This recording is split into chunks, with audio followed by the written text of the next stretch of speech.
Hey guys, today we have Peter Serras with us, who is you are the founder of Professional Babe. So Pete and I have known each other for quite a few years now. I was thinking about this before. I think it would be, is it close to 10 years, if not longer?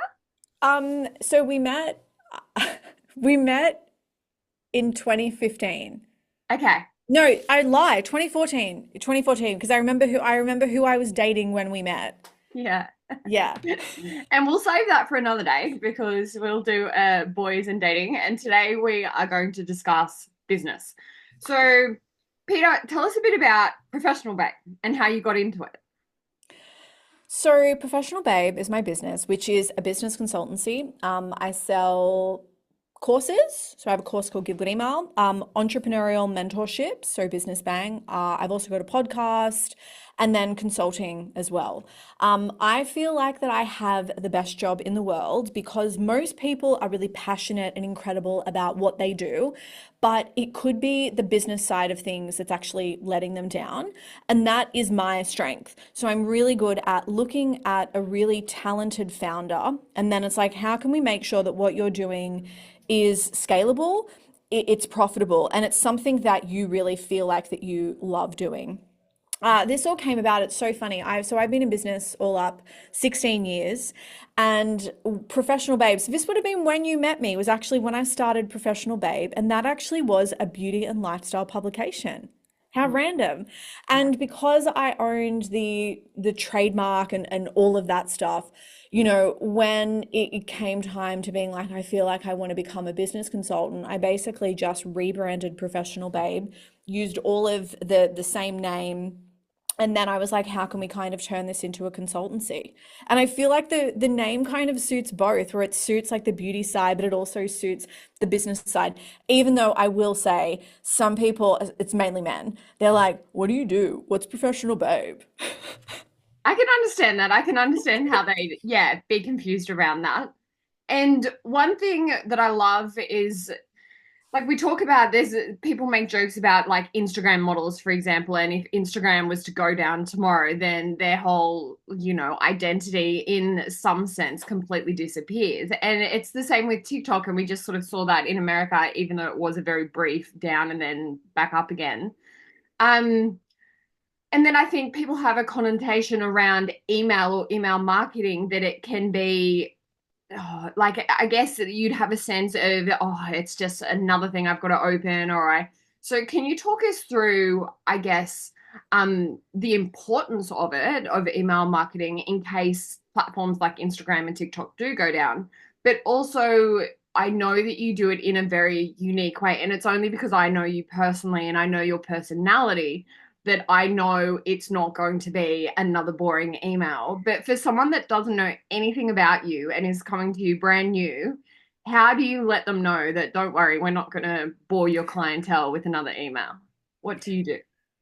Great questions. Okay, so I think, since the rise of social media, like we've both been in business for a while.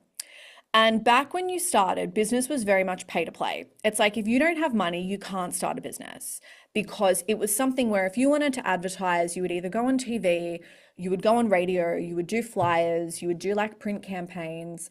And now social media has made it really, really easy for anyone to start a business, which I love. I love the fact that the entry point for passionate people is so low that anyone can start. One of the problems with that has been, and as you brought up, it's like the problem is with when TikTok went down, there were so many people who were like, oh my gosh, my whole livelihood is about to disappear.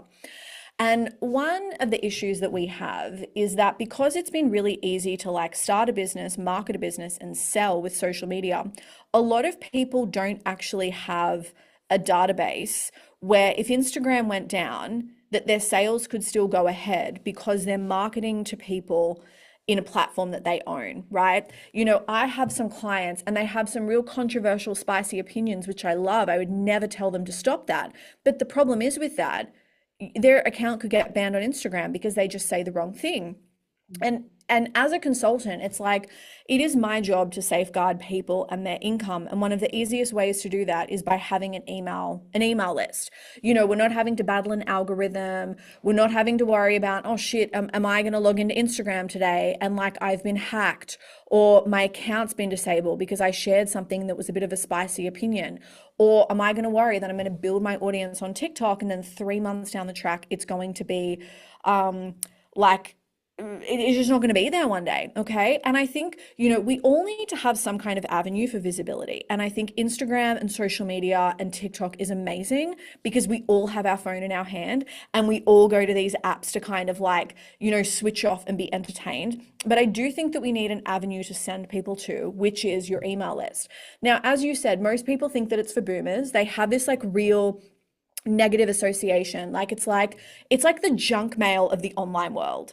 Yeah. And I think a lot of us have felt like that we have been turkey slapped by bad email, right? Where it's like, oh, you're going to opt into someone's list. And it's like there is this real crossover with business and email and dating because it's like when you go into online dating, you're going to have to sift through some bullshit. And it's like the same with email. It's like, that you could opt into someone's list and there is a high chance that it's going to be really bad bullshit. It's not going to be personalized or related to you. And I think because of that, people have this association where it's like the bars on the floor, right? It's like with dating, you're going to download a dating app and you're probably not going to have a great experience. And then when you do have a good experience, you are genuinely surprised. And it's the same with email. And when you were talking about how I have a bit of a different approach is, I found that with a lot of business owners, this just felt like another activity or felt really boring because email at its core is quite technical and it is a bit boring. But there are a lot of things that people would never do in dating or they've experienced in dating that if we liken that to something they're doing, they're gonna have these like come to Jesus moments of like, oh shit, I can't believe I've been doing that in email. And this is why I have a bit of a dating theme for all of my email advice, and especially my email course, because it just gets people to look at things really, really, really differently. And how I've said to people before, I'm like, you've just gone on a date with your subscriber and in the first 2 minutes, you're just like flopping your junk out on the table. Like, of course it's not going to be well received. No one would receive that well. And it's really interesting then where people will change how they're emailing or their perception of email. And then because of that, applying a bit of strategy, doing a decent job, they start to actually see these results reflect in their business with time saved and so much money made as well. Yeah. So just on that, the money made element, because naturally when people invest in something like this, they want to know that like for their time and their money that they're going to get something back. So what sort of successes have you seen with your clients so far with the email course? Oh my gosh, so many. So it's so funny. Because the sales page is a bit cheeky, I have created a bit of a report. It's called the Give Good Email Report. We've gone with like a really fancy title, as you can tell. And it was something I also want to get printed out because we're running events and stuff. Anyway, so we've got lots of case studies and I've had to go through all the case studies and be like, how can we pull out like the data to basically show the results that people are getting from Give Good Email, so my program, but also email, how much money they're making and how their lives are better. And it's so funny, Heidi, when I was doing this, I was like, I want to buy my own damn course because this just sounds so good. Like we have had someone that made their client $1 million from email. Wow. Yep. We had another woman who across 2 launches, so she homeschools her kids. She works in her business part-time. I think she was like 2 or maybe 3 days a week. She made $84,000 across 2 launches. And she sells online educational, like she's got a course and she also has a mentorship. So for her, it's not like she's having to get like a product manufactured. That's all profit. And she's also done it around her family as well. We've had someone who sells wigs and toppers, and she automated a lot of the questions that she was having. And she went from making $0 on email to now hiring 7 staff. And she's moved her business as well international. So she's between here and I think it's Miami. And it's all through strategic email flows. So, we often see stuff around people who are like, scale your business. Like scale feels like this next big buzzword. And I think a lot of people have this association of, oh, if I want to scale, I need to work more, I need to do more, where it's not really about that. It's about how can we work smarter and look at the time that you are spending in your business and automate a lot of what is manual Mm. and really clean up that customer journey along the way. And if people are anything like me, and Heidi, I don't know if you're like this, I move so fast sometimes. I make like all of these little mistakes and I have intentions to go back and clean things up, right? Because we're like, let's just get this done because I need to do my to-do list of like 5, 10 other different things. But we forget to kind of go back and clean things up along the way. And I think where the results come from, it's about the fact that a lot of people have done the work or they're doing the work. And it's like, let's actually go back and clean things up and make them more efficient, this time under the lens of strategy and what is happening in your business that you don't like, what isn't happening that you would like, and then how they actually can use email processes to clean that up. Like, do you find, and this is a question for you, that you struggle to sell sometimes, or you struggle to kind of sell the brilliance that is you? Yeah, 100%. Yeah. Why do you find that challenging? I don't know if this is the right or wrong answer, but I think if I think about, like, one of my girlfriends is a Yep. phenomenal artist, like absolutely phenomenally incredible. I could walk into a museum tomorrow and pump this girl through the roof and be like, the paintings are worth like tens of thousands of dollars. But then when it comes to me doing that for myself, I think when it's your own product or your own piece that you're selling, you're less inclined. I don't know. I suppose because you're selling Yeah. yourself with it, So and yeah, I've got another question. yeah, Do you think then, if you had like a lot of evidence, like just pretend you had all of these sales come through, do you yeah, think that that would actually help strengthen your belief? Like, yeah, I'm amazing. 100%, Okay, 100%. perfect. Yeah, So, this is where email is amazing because, I think people have this association with email being newsletters, right? They think email marketing, they think bullshit newsletters, junk mail, yeah, where email can be and should be automation. So, it's like if you've ever opted into someone's mailing list and then you get an email instantly, or you download a freebie and you get an email instantly, and then you kind of get this. It's like these emails drip fed. Maybe it's every day, maybe it's once a week, whatever it is. That is really what I teach. And it's how we can kind of automate things that happen manually. Now, where this is perfect for people like you is if I just told you, you just need to be in great sales energy once, okay? Like, do you think that you could work yourself into a state where you're like, people love to pay me, I'm an icon, I'm incredible, I'm changing the world? Like, do you ever have moments like that?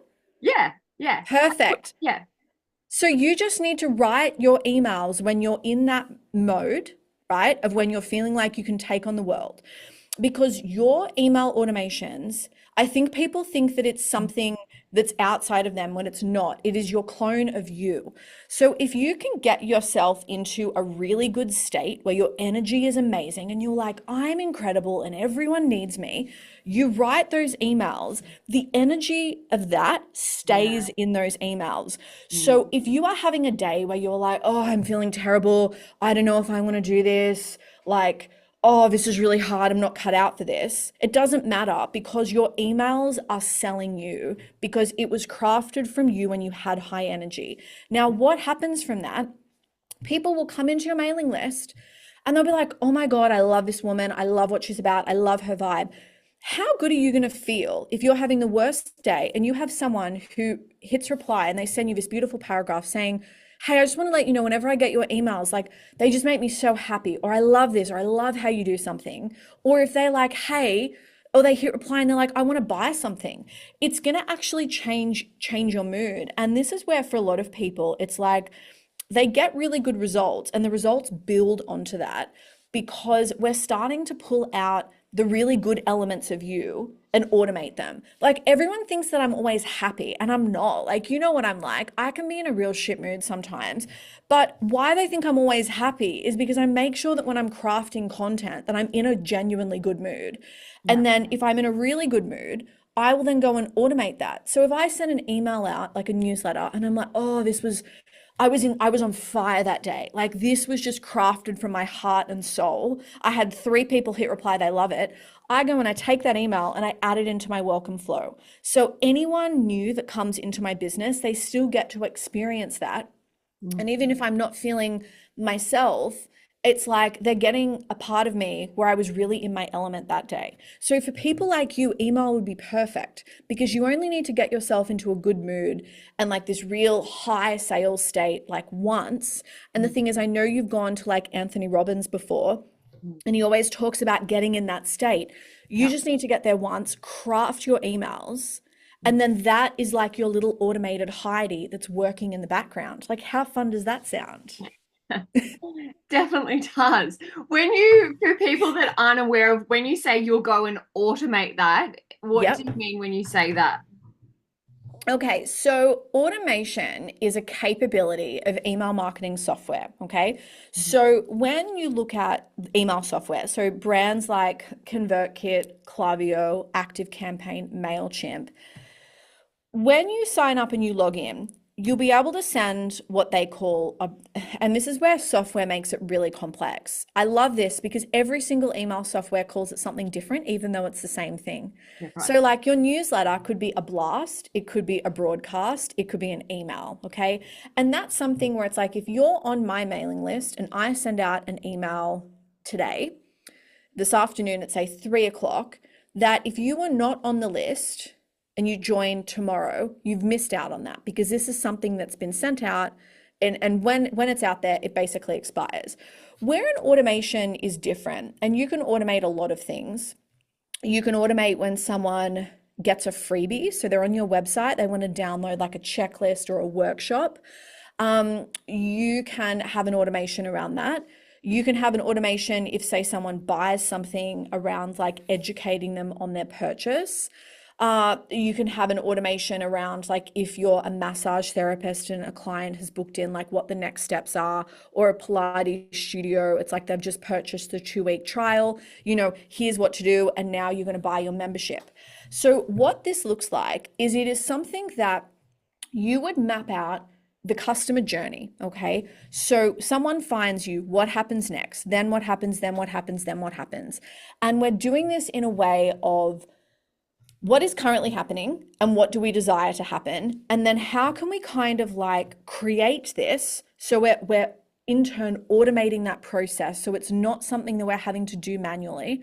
Yeah. And for a lot of people, this looks like, reaching out or following people up in the DMs or sending an email, even just guesswork or kind of like being in your head about something, being like, I wonder what they're going to do. I wonder if they're going to buy this next. What questions do they have? And then some people, they tend that negative that self-talk tends to be really negative because they're like, oh my God, they haven't come back. They hate me. And it's not about that. You could just be dealing with someone that maybe they're super forgetful. So when we automate, it looks like how can we kind of map out the process of everything ahead of time? And then how can we schedule it so it doesn't matter if let's just stick with a welcome flow, for example. So someone goes to my website and they're like, this woman sounds mildly interesting. Let me opt into her newsletter. So off the back of that, when they do, they get a series of emails that are sent to them. I think it's about like 8 or something. So if I opt into my own mailing list, that is automated. So it's not like, I don't know why I picked myself because it's very hard. Just say you opt into my mailing list, right? Yeah. It's not me sitting at my desk being like, oh my God, Heidi's just opted into my newsletter. Let me send her a campaign. Okay. This is something that I've set up ahead of time. So when you enter, you're going to get an email straight away. If someone else like joins tonight, they're going to get an email straight away. So it's work that you do ahead of time that will then be drip fed, and how a process that would be something that people would normally do manually with their time, it's something where I would just do once and now that's set for scale. It's like the little robot version of me is going to be doing that in my email software. Yeah, I love this. And one thing like I do really want to touch on and that we both acknowledge the importance of, and I think especially being homeowners both ourselves is, and I'm not sure if it's, I know that you're great with your podcast and you're looking up to your mentors, and Gary Vee is one of them. And I'm not sure if this is something that has come from him personally, but it's basically if you're not making money whilst you're sleeping, then like it's not a successful business that you have, because you need that passive income coming through. So, and I know with yours, like you'll pop up on your stories on Instagram, or you'll be out for coffee or having a wine with a girlfriend, and like a sale comes through, and you're like, see, like I'm literally still being able to live and enjoy my life and have like cash flow come in. So, for people that obviously would want this in their business or their brand, what sort of business and brands does the email marketing for that have the access to do this with you?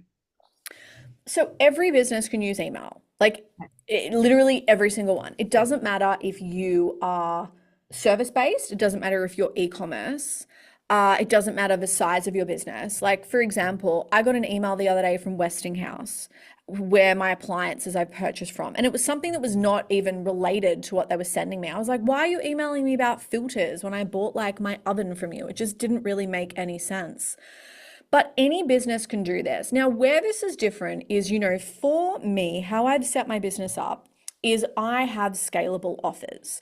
So when I created Give Good Email, I wanted a course where my earning potential wasn't impacted if I couldn't work, or if I wanted to go travel, or if something had happened. So I had created this where it was passive enough that anyone could join at any time and that they could do that. So it wasn't determined by my availability, and that I could make money. So when you see stuff pop up, a lot of the time it's that. Now, where this could look different is for people that are like, say, e-commerce, right? It's like you're selling like a product, like you're selling, just say you've got a glass company. What you can automate, or what you can look at, is you may find that it takes you 3 months from someone finding you to then buying. And what you can do is you can be really strategic with how can we shorten that? So how can we go from 3 months to a month? For you, I'm looking at your beautiful necklaces in the background, right? That's not the kind of thing where you have 1,000 units on your website. A lot of the work that you do is bespoke one-off pieces. Now, where this could be good for someone like you is it could be something where you're like, oh, people need to know when they work with me, I'm not going to sell them shit from Temu. Like, this is not going to be a $5 necklace. This is $5,000 because this is a custom piece. This is wearable art. So you could automate something where you have people, you've got a contact form, right? Where for people who want custom, bespoke, wearable art, you could have something on there, and you see this a lot with marketing agencies, where it's like, give us your name, give us your email, what results you after, what's your budget per month? And it's the kind of thing where they'll have these categories where it's like, oh, we've got 1,000 to 3,000, 3,000 to 5 to 10, and 10 plus. So that if you're contacting them, like if I was reaching out to a marketing company, I know that I'm not going to get away with anything for them for under $1,000 because it's set the expectation. So this could be something for you where it's like, what is your budget for a custom piece? And you're like 500 to 1,000, 1,000 to 3,000, 3,000 up. As a consumer, I may look at that and be like, oh shit, this is not for me. Now, where this is helpful for you is a lot of the time you may be like, oh, I'm getting all these leads, or I'm getting people contact me. Why aren't they converting? What is it? It's me. And self-doubt creeps in, where it could be that they're just not your customer and this is filtering them out. On the flip side, you could have an incredible stylist that finds your work, and they're like, oh, I wonder if this is mass produced. And then they see that and they're like, absolutely not. This is what we need, because they're styling someone for, like, I don't know, the Grammys. And they're like, we don't want some shit that my client's going to wear, and then the next day it's everywhere. Like I want this to be something that's like a PR talking point, and that for them could be really good. So this is something where it's going to be different for every business. And I think this is where it gets a little bit challenging because it comes back to like, what are your business needs? What is happening? What's not happening? And then how can we kind of build like this process out? And how can we save time in the process of that, but also the sanity for the business owner? So Yeah. for me, it's like I want to automate as many questions as I can, and I want to make it really easy for people to pay me money. That's easy for me to do when I have scalable offers. But for you, if you are creating work or any artists, it's like, how can we kind of like look at what questions we're having, or how can we shorten the timeline that it takes to get a sale? We can't automate so much because we have like a physical product to consider or create, but how can we make the process easier to get money? Yeah. This is so true. I love this.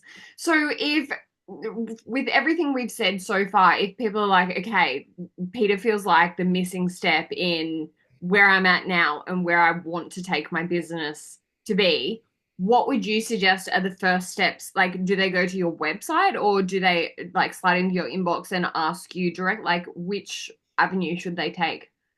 So it's so funny. I was really quiet. I had this like quiet period last year in business around maybe it was like January. I had a really quiet January. And I had created this little score app. Do you listen to Diary of a CEO podcast? Steve No, Bartlett? but I will now that you've said that. It's really good. He interviews some great people on there. And he has like, I think 60 people or something work on his podcast. Like it's just epic. And he interviewed this guy called Daniel Priestley, who was like, I'm an entrepreneur, blah, blah, blah. And naturally, anytime someone says business or entrepreneur, my ears prick up and I'm like, I have to listen to this. And he had a number of different businesses. And one of his businesses was this thing called Score App.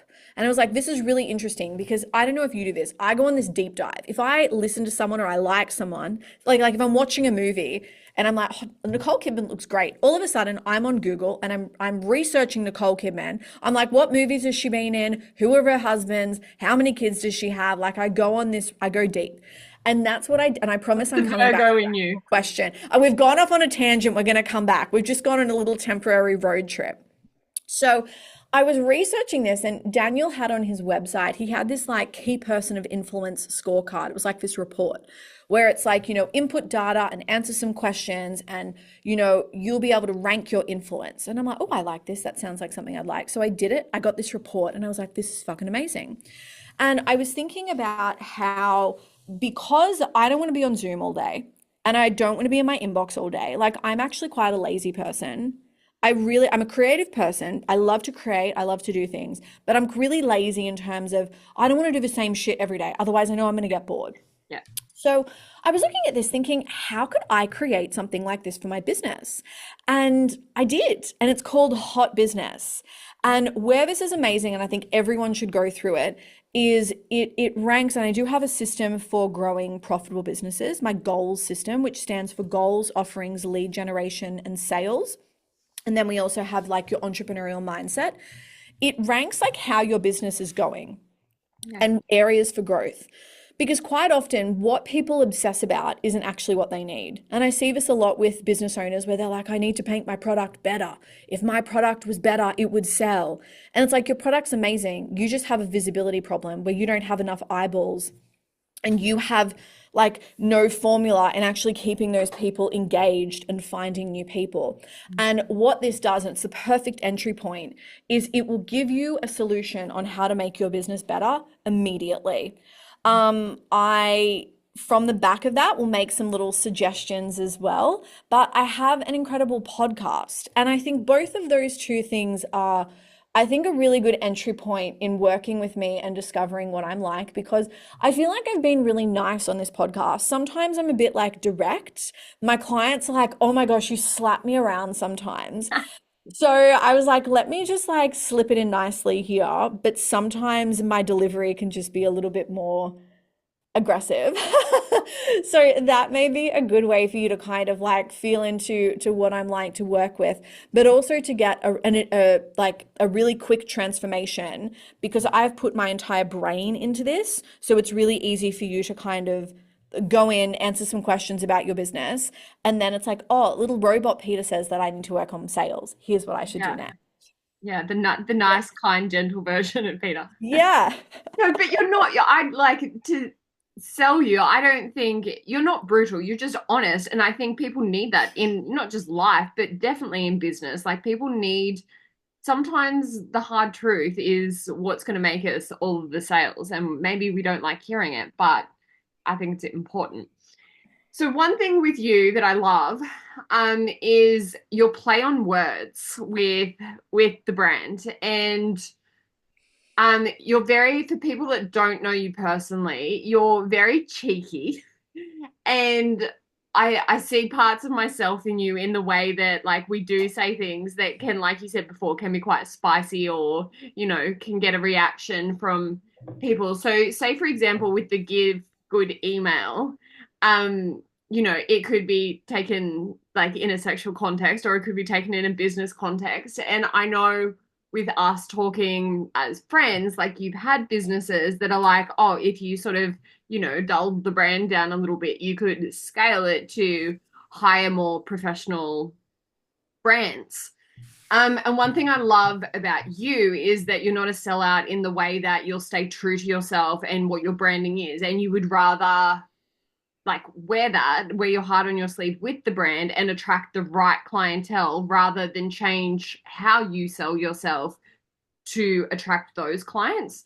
So can you talk us a little bit through, I guess, about your mental headspace around this? Because it definitely takes personal work and growth and a lot of belief in yourself to not be a sellout for the money and to stay true to what feels right for you. So how did you get to that stage where you don't buckle?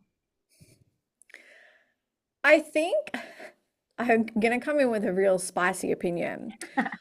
I always was like, why do I care what people think about me and them liking my brand when most people are in therapy because they hate themselves? Right? Like, Bang on. right? Like most people, and Or this isn't everyone, but this is like there's a large percentage of people that feel really unsatisfied in life because they're not living authentically or they're living to someone else's code on how they think that they should live. And you see this all the time when people leave jobs, they have no drive, they can't get out of bed. And it's like, why would I listen to them when I know for a fact that you are unhappy and you hate business and you hear this. I talk about how's business? Do you love it? And they're like, And I'm like, why the fuck am I going to take feedback from you? Like, you literally hate what you do. You don't even like yourself. And everyone that I spoke to that loves their business, they love themselves, they've got really good zest for life, they all like my brand. And I found this really interesting that there was this real correlation between people where you could tell that they were so affected by other people and you could see that permeate into their business. And I think about this all the time. I'm like, why am I going to take feedback when most people don't even like themselves? Why are they going to like me? And a lot of people operate from a way of how they think that they should be and not how they actually want to be, right? So I think it was about like letting go of the feedback. And there's been so much feedback. When I first moved into my co-working space, there was a group of guys that the first networking event the first networking event that I went to, I sat down and I was like, hi, I'm Peter. And they're like, yeah, we know who you are. Don't you think that your branding's like a bit thirsty? And I remember at the time being really upset. I was like, oh my God, I've moved into this really professional co-working space and I hate what I do. But we kept talking and they knew my brand. They knew what I did. They knew my offer names. They knew everything. And it's like they mightn't like the brand, but the brand works because it's so memorable that they meet the person behind the brand and they remember everything about it. And the more that I got to know these men, the more that they weren't satisfied in their lives, the more that they hated their business, the more that all of the struggles came out. And they were simply projecting on me because this was someone who was so in their authenticity, who had deep self-worth, who had high standards and a level of almost self-respect, where it's like, if I want to do things this way, I'm going to honor myself. And some of them didn't have that. And it's like, of course, I'm going to activate them. And of course, they're going to see this. And because I challenge what they believe they should do and how things should be, of course, this is going to like agitate them the wrong way. Yeah. And I think too, if this ever happens to anyone, it's like you always need to be like, how is the advice packaged? Mm. And it's like, I've given people feedback before in their business, and it's never, oh, I think this is an off brand, or I think it's this. Usually it's, I think you could be more you, or it's, I would probably not sell that because yes, it's good and it's cheap, but I really feel it's off brand for you. And every piece of advice that I'm giving them, it's almost serving themselves in their highest way and knowing that the money will follow, and not this is what makes commercial sense today, because I know that something that makes sense today, if it feels inauthentic to them, they're not going to stick with it, right? But if this feels like, oh, this is like, this helps me grow, this really nourishes me, you're going to stick to that. And we both know in business that it's like, the more that you stick to something and you see it through, that's when the results come. Yeah. And I love with what you're saying about the advice that you're giving out is about like it's off brand for them or being more true to themselves, because I guess anyone that's sort of looked into money and business, and they'll know that money's a byproduct and money is just about energy. So when we are being authentically ourselves and authentically trying to sell a piece of ourselves, naturally the vibrational match of energy will just follow and flow with that. Um, so you come from quite not a different background, because you've always had that entrepreneurial mindset, very much so. But I mean, you were a professional model at one stage, and then you had a very successful Pilates business where you owned the business and you were the Pilates instructor. You had DVDs for this. So how, I guess, for someone in life that's still finding their groove, or like we go to school and we go to uni and we're just expected to know what we want to do, and if you're lucky enough you have a passion or a pull towards something. But for you, how did you find, I guess, what set your soul on fire? Or was it through going through the journey of being entrepreneurial and trying the different things and working with such a different array of people throughout your industries that you sort of found your groove? I think for me, I've always just followed things that are of genuine interest. And it's really interesting that if you talk to anyone, they'll say that, right? They'll be like, follow what feels interesting to you. But there's always a caveat. And the caveat is that you have to follow it, but you have to continue to do it. And this is so funny for me because I've had clients that will have an offer, they'll create something and sell it. And they'll sell it for 6 months and they'll be like, I don't want to do this anymore. And then they'll really be in their head about it. And I'm like, what's wrong? Like, if you don't want to do it or you've changed your mind, why are you in your head? They're like, because I should like it. And this is really funny for me because I feel that everyone wants to grow. If you talk to everyone, they'll say, I want to grow. Shedding old layers of yourself is part of growth. And this is really funny that people want to grow, but they still want to hold on to their own shit. And I'm like, this is so wild to me. And I can look back at the more that I've grown and periods of growth, the more that it will look like from the untrained eye, it will look like I'm kind of doing things, or I'll move through stuff, or I'll make like snap decisions that don't really like make sense, right? So one of these was when I wanted to sell my Pilates business. It was so funny that I already had an online business. I was selling my DVD. I was writing for magazines. And people couldn't see me anything else other than Peter Pilates. But I had broken up with this identity, and I felt like that wearing that was kind of like stifling my growth. And I had to battle everyone's opinions with that. And then I started network marketing. And that, let me tell you, you sell a profitable business that people like, and then you go do network marketing, you are going to have to deal with some opinions. And then I did that for a bit. And then I transitioned to the next thing. And I think, what you need to do, and as an entrepreneur, you have to be able to follow breadcrumbs of, it's like, this feels like this is the next thing, or oh, this feels good, or oh, this feels good. And from the outside, people may be like, you're all over the fucking place, but you can't ever really tell when you're in it. You can only like look back and connect the dots, right? So I can look back at how, like, even before I had a Pilates business. As you said, I was modeling. And I hear people say all the time, oh, do you feel like that you've invested all this time into stuff that didn't work out? And I'm like, absolutely not. Because I know that if I ever had to go and do a photo shoot tomorrow, I have the skills that I can go and do that. I have in the past, like my headshot that's up in my co-working space, people are like, oh my God, that's a great picture. I'm like, I took that myself. And they're like, how? And it's all of the skills that I've kind of learned along the way. And I think that for a lot of people, especially people that are kind of here to grow, and they're here to explore and like really stretch their potential, I think it's really up to you to just try all of the things on and not even just judge yourself. If you're like, look, I've done that and I've got what I've needed to, I'm now on to the next thing. And that was something with the Pilates business. Yeah, it was profitable, but I think for me, I'm really here to grow. And I felt like that I'd kind of reached the peak on everything that I wanted to do. It's like, oh, I could open another business. Oh, we could franchise, but I don't want to do that. And it's really funny that, again, I think a lot in life as well as business, you are always having to battle the opinion of someone else and what they think you should do. But oftentimes they're operating from what someone else thinks that they should do. So it's like you're getting the byproduct of people that never actually do what they want to do.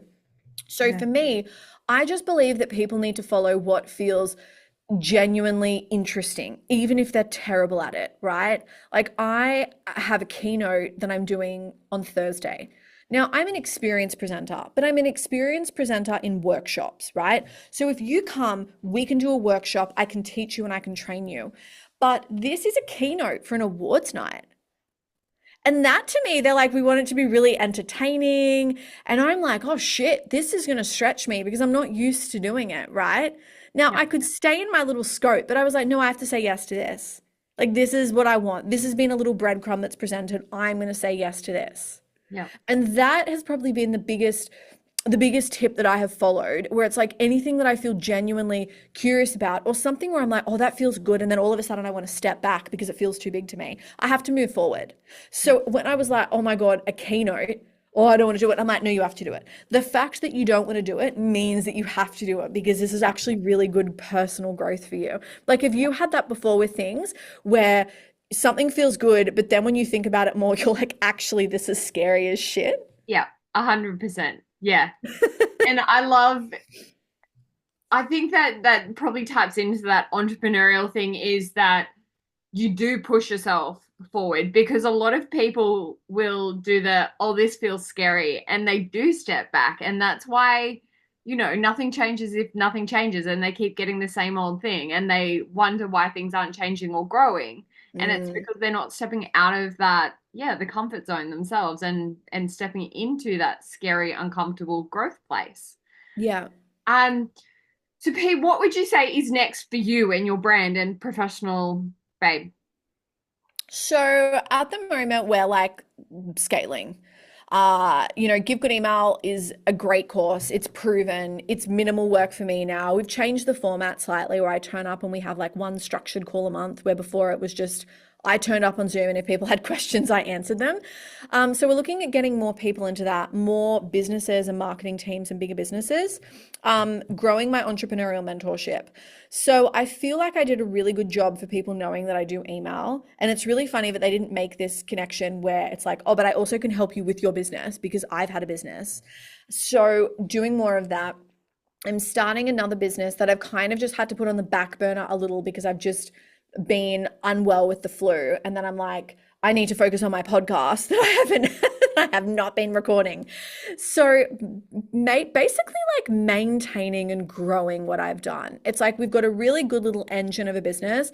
How can we expand that? I had a great month in January. I did like just shy of $65,000, which was amazing. I had the flu for half the month. And the fact that I could earn that money, it's a lot of it was passive, or a lot of it is done in a scalable way with a group program. Only one of the things was a consulting job. It's like, how can we just keep increasing that? Like if my business could make that every single month with the amount of work that I did, I would be a very happy lady. Yeah, 100%. So would I. And so people, for your podcast, is this on Spotify? Is that where they can find that? Yeah. Spotify and Apple Podcasts under the business fondle. The business fondle. Okay. I'll get your business going. And your email for them, the email course, where can they find that? So if you go to professionalbabe.com, you'll spot a lot of goodies on there. You'll see up the top the business audit that I was talking about. Make sure that you opt into that. If you head to the menu, you'll see two of my favorite offerings that I sell, Give Good Email and Business Bang. And then if you want an idea about the results that I can get for your business and the kind of clients that I work with, on the menu, if you click results, you'll see like a lot of comprehensive case studies that are really, really fun to read. I don't edit them, so I simply give people a type form, they fill everything in, and we just copy and paste their answers across. So it's all in their words. It hasn't been kind of sensationalized. This is exactly what they've written down. Amazing. And two questions before I let you go. One, who are your top three podcasters that you Yeah. go to, whether it be juicy or inspiration or just who are your top three? Yeah. Okay.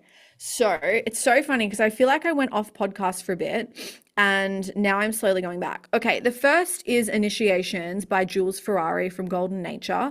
It is an astrology podcast. Her voice is amazing. It's really soothing. Like, it's like I could listen to her read the phone book. Like, she's just amazing. Yeah. Then the Broke Generation podcast Yeah. by my friend, The Broke Generation. She is incredible. She talks a lot about like money mindset. She's also genuinely funny. And I love that she can kind of bring like a humor and a lightness into things. She's got a great podcast. And then who else? Okay. It's really, oh my gosh, I can't believe I was going to forget her. The Life Coach School podcast by Brooke Castillo. I was So waiting for it. I'm yeah, like, yeah, yeah. It's because I'm looking through. The reason I forgot is because she hasn't updated it since the 5th of December. Do not let that put you off. She has so much gold in her podcast. yeah, I know you listen to it now. It's like life changing, yeah. I know. isn't it? Yeah, 100%. You got me onto her because I was waiting for you to say her. I'm like, why is she not being mentioned yet? Like, there we go. And then my last question for you would be, what do you think your 16-year-old self would say about where you have gotten yourself to at this stage in life? Do you know what's really funny is like on TikTok, it's trending at the moment about I had a coffee with my younger self. I've And seen that. Yeah. well, it's so funny that I thought all my 16-year-old self would care about is the fact that I got my boobs done. Like, she wouldn't care about anything else. She would be like, "Oh my God, you finally got us boobs. Like, we've got amazing boobs." She like wouldn't give a shit about anything. Doesn't And it's care so, that you bought a house in yeah, Melbourne. she wouldn't care that I bought a house in Melbourne. She wouldn't care because she loved workout DVDs. She probably wouldn't even care that we had a fucking workout DVD. Like, I used to love, Mari Windsor Pilates, Tammy Lee Webb, and then Tracy Anderson. And the fact that I have a DVD that could be Doesn't on the care. shelf, and it was Yeah. on the shelf with these women, she wouldn't give a shit about that. She'd just be like, "Oh my God, you've got amazing boobs." Then I think that when that died down, she'd be like, "Oh my God, we have a workout DVD." Like, I think she would look back and she would look and see that everyone that she looked up to and all the things that she thought was super cool, we ended up doing. So it Yeah. took her longer than, and you know what, I'm an impatient person. Stuff has taken longer than I would like it to, but it's like if you are disciplined and you work hard and if you believe and you show up, it's inevitably going to happen. Yeah. I love that. I love that because I think, and there's so many like little memes and pictures. Like you see the little picture of the guy digging underground and like right behind the rock wall are all the diamonds. And it's like, Yeah. it says this is where people usually give up. And he's like centimeters away from hitting like the diamonds. And I think that's the thing is when, like you just said, when you put the hard work and the effort and the hours and you just keep going, it's only a matter of time before you hit gold. And people Mm, only don't hit gold when they quit and they give up and they walk away because they're like, oh, it's taking too long or it's too hard.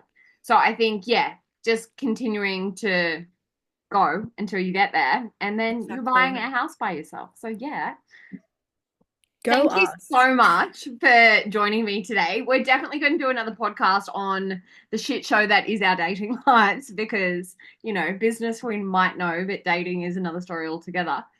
Um, so thank you so much for joining today and Mm, talking business with me. I will pop this up in a couple of weeks and tag all the links and everything for perfect. you and your business and where people can find you. But I'm so grateful for your time.